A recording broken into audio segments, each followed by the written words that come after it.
Naku po mga kapatid, hindi nagiging maganda ang sitwasyon ngayon ng ating daigdig dahil matapos mga tol na mag-deploy ni US President Trump ng 2 nuclear submarine malapit sa Russia bilang tugon nga doon sa mga sinabi ng dating presidente ng Russia na si Medvedev, 'di ba?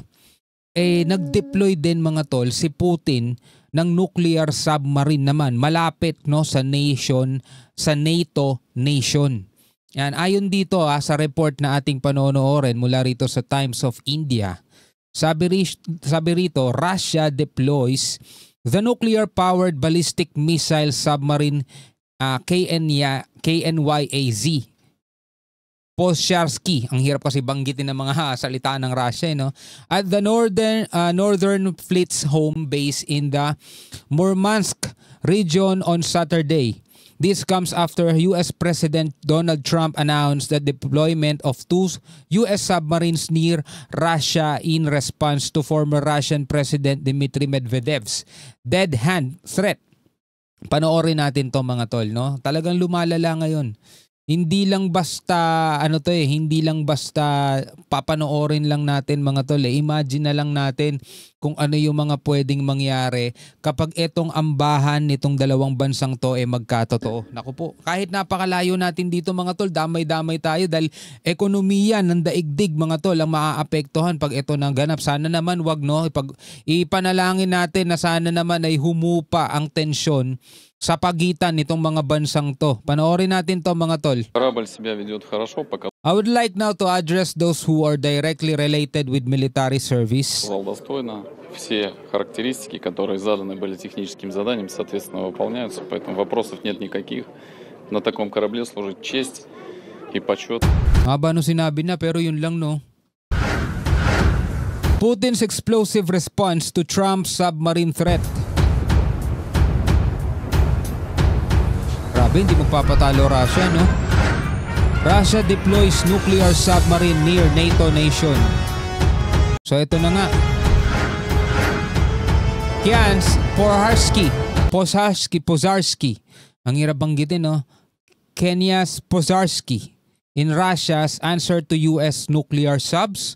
Ito ba'y sagot ng Russia doon sa ipinadala o dineploy ni Trump na US submarine o US nuclear submarine?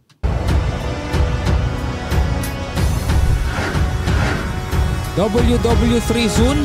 Diba? Tanong yan mga tol, nakatutok ngayon dito ang buong daigdig. The US versus Russia, battle in deep water begins. Dahil nga nagsimula sila sa mga submarine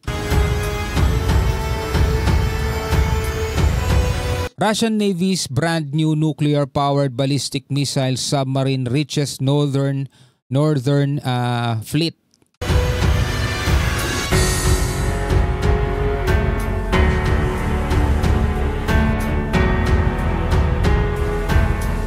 Russia's newest Kenyas Pozarsky submarine arrived at home base in Murmansk region. Notably, Murmansk is in Russia's northwest, situated next to NATO nation in Finland.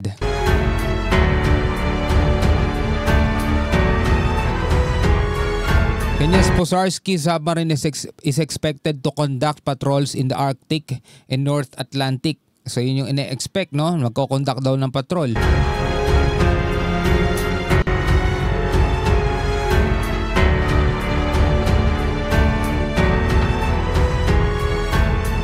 Russia deploys newest and deadliest submarine. Kenyas Pozarsky, ewan ko tama yung pag-pronounce ko, is the 8th Borei 955A class submarine. Eto walang laban ng Pilipinas mga tol. Wala tayo niyan. It was built at Sevmash, Russia's largest northern shipbuilding enterprise in 2016. It is equipped with advanced missiles as well as modern navigation, radio and sonar technology.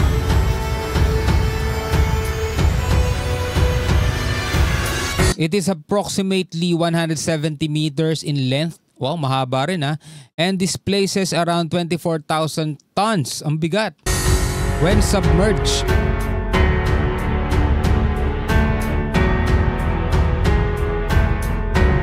One of the largest submarines in the Russian fleet.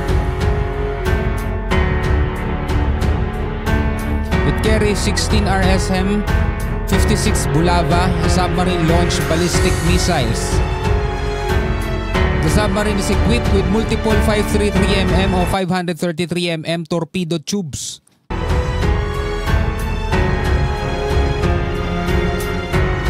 Knyaz Pozharsky can also deploy RPK-2 Vyoga anti-submarine missiles. Matinding panlaban din pala to, no? The Russian Navy officially commissioned Knyaz Pozharsky on July 24. July 24 this year? Bago nga lang.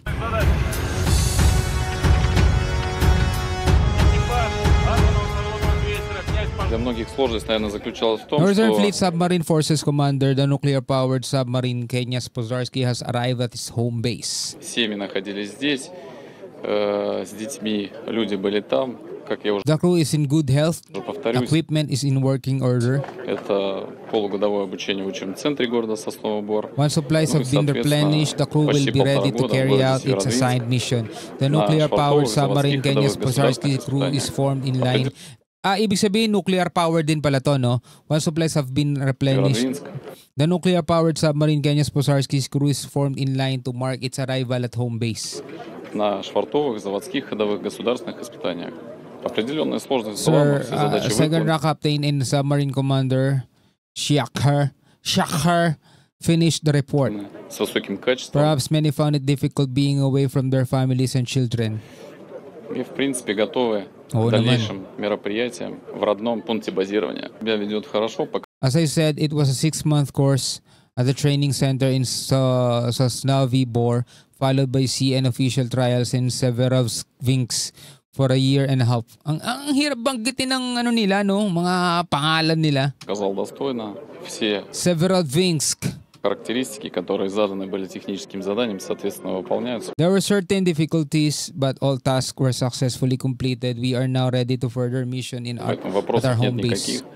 На таком корабле служит честь и почет.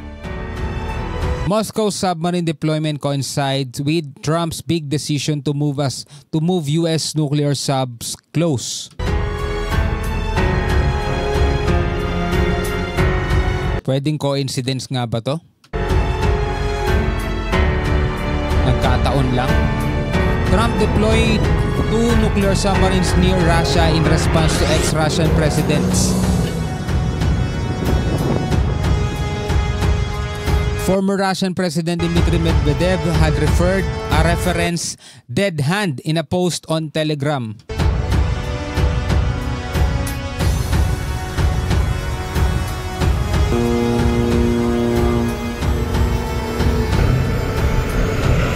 You know, Dead Hand is a Cold War era nuclear retaliation system that launches nukes if Russian leadership is wiped out.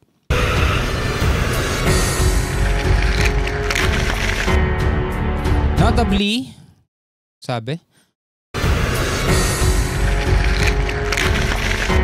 the US has 70 submarines while Russia operates a fleet of 63 submarines.